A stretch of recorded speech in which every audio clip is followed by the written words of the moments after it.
La palabra con nosotras, con nosotros. Una reflexión de la palabra cotidiana en diálogo con el acontecer de la comunidad universitaria.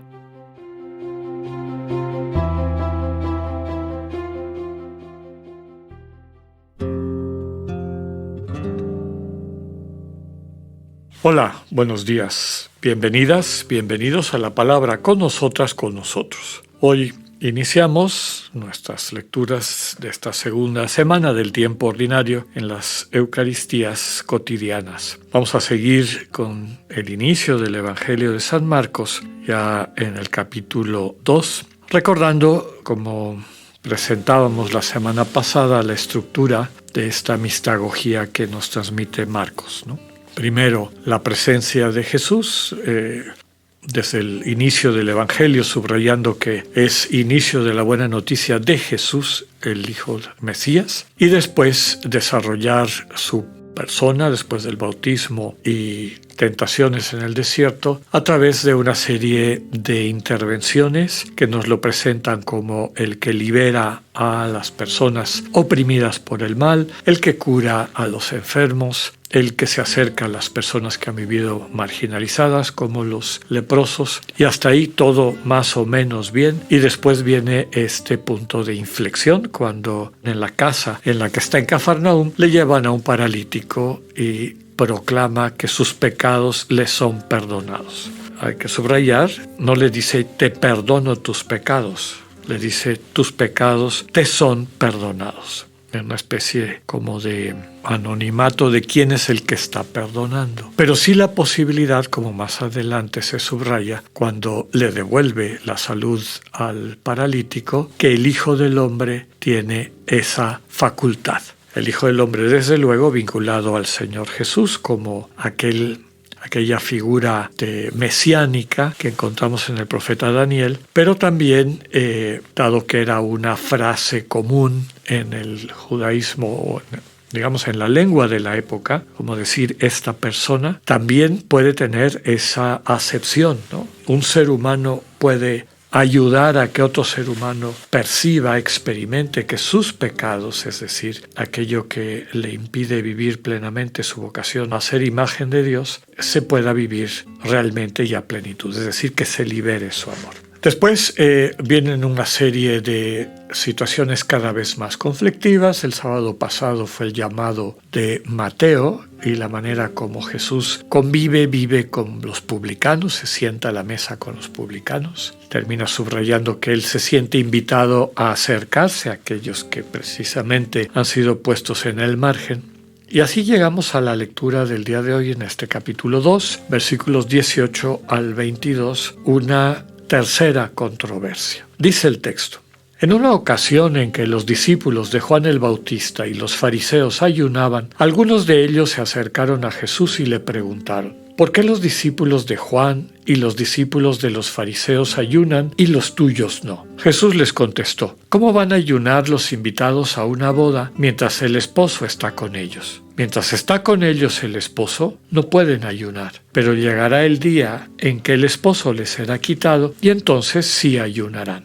Nadie le pone un parche de tela nueva a un vestido viejo, porque el remiendo encoge y rompe la tela vieja y se hace peor la rotura. Nadie echa vino nuevo en odres viejos, porque el vino rompe los odres, se perdería el vino y se echarían a perder los odres. A vino nuevo, odres nuevos.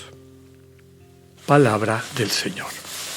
Bueno, ya vimos una serie de controversias, ¿no? El Señor Jesús trae una propuesta donde quien perdona los pecados, que es Dios, desde luego, tus pecados te son perdonados, haciendo esta referencia, siguiendo la tradición judía, no Dios te perdona tus pecados, sino una alusión velada por respeto a Dios. Tus pecados te son perdonados, se sobreentiende que por Dios. Pero lo que llama la atención y sacude y empieza esta situación de distancia con las autoridades religiosas es que hay maneras alternativas de acercarse a Dios para que nos perdone nuestros pecados. No hay que seguir necesariamente este caminito que ya hemos descrito en otras ocasiones, que implicaba acercarse al templo y a los rituales del templo. después la cercanía del Señor con personas que eran vistas como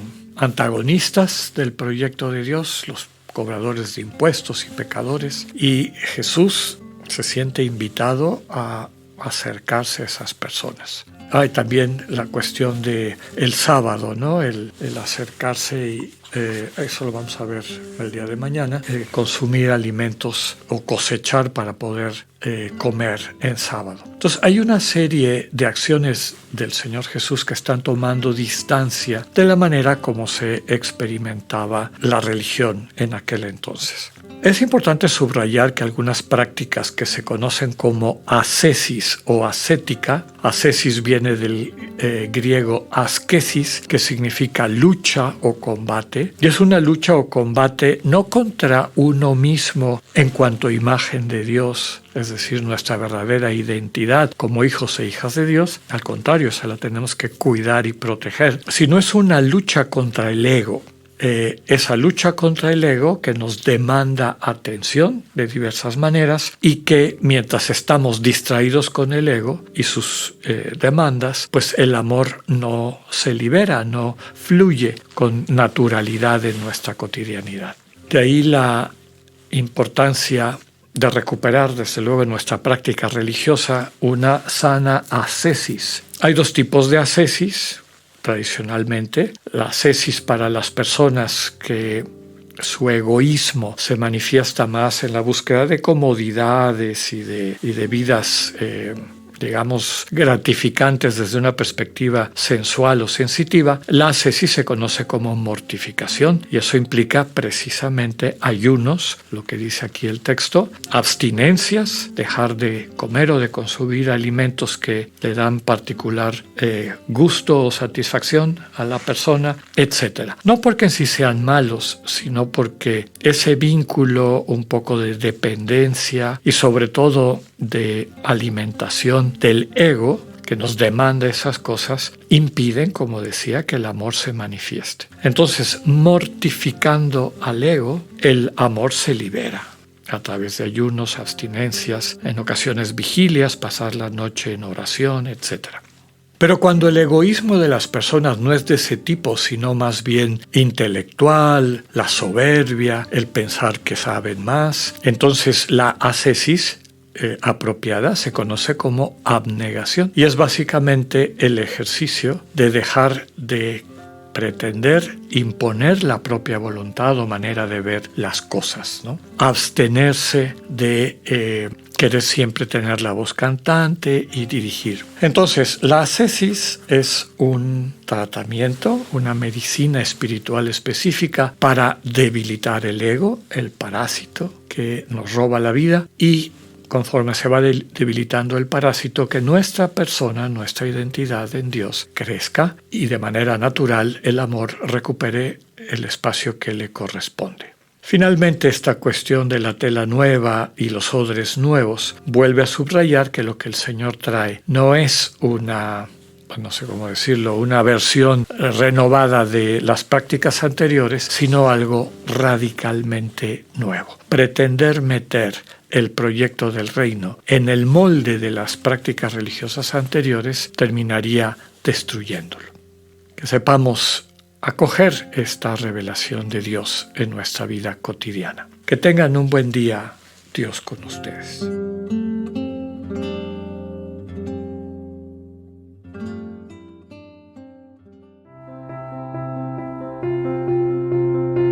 Acabamos de escuchar el mensaje del Padre Alexander Satirka. Escúchalo de lunes a viernes a las 8:45 de la mañana por radioiberoleon.com, a través de nuestra app gratuita para iOS y Android o por Spotify. Esta es una producción de Radio Ibero León en colaboración con el ITESO, Universidad Jesuita de Guadalajara.